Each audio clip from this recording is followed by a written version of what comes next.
दिनांक 1 ते 7 ऑक्टोबर 2023 या कालावधीत वन विभागाच्या वतीने वन्यजीव सप्ताहाचे आयोजन करण्यात येत असते। जुन्नर तालुक्यात विविध शाळा, महाविद्यालये आणि सामाजिक संस्थांच्या माध्यमातून वन्यजीव सप्ताह जनजागृती अभियानाच्या अंतर्गत विविध उपक्रम राबविण्यात येत आहेत। या उपक्रमाची सुरुवात ग्रामोन्नती मंडळाचे कला, वाणिज्य व विज्ञान महाविद्यालय नारायणगाव व राष्ट्रीय सेवा योजना विभागाच्या वतीने महाविद्यालयात झाली। या उपक्रमाचे उद्घाटन नारायणगाव महाविद्यालयाचे प्राचार्य डॉक्टर आनंद कुलकर्णी आणि वनपाल नितीन विधाटे यांच्या हस्ते करण्यात आले। या उपक्रमाचे प्रास्ताविक राष्ट्रीय सेवा योजनेचे कार्यक्रम अधिकारी प्राध्यापक स्वप्नील कांबळे यांनी केले। प्राचार्य डॉक्टर आनंद कुलकर्णी यांनी महाविद्यालयातील उपस्थित विद्यार्थ्यांना वन्यजीव सप्ताहाच्या निमित्ताने वन विभाग राबवित असलेल्या स्तुत्य उपक्रमाला सहकार्य करण्याचे आवाहन केले।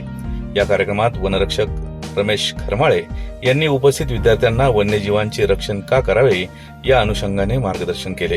यावेळी राष्ट्रीय सेवा योजनेचे जिल्हा समन्वयक प्राध्यापक डॉक्टर श्रीकांत फुलसुंदर यांनीही मार्गदर्शन केले। वन्यजीव प्राण्यांचे रक्षण करण्याच्या दृष्टीने त्यांची जाणीव जागृती उपक्रमासाठी राष्ट्रीय सेवा योजनेच्या स्वयंसेवकांनी पथनाट्याद्वारे सादरीकरण करून जनजागृती केली। वनपाल नितीन विधाटे, वनपाल अनिता फुले, वनरक्षक रमेश खरमाळे, वनरक्षक ज्ञानेश्वर पवार, वनरक्षक सुवर्णा खुटेकर उपस्थित होते।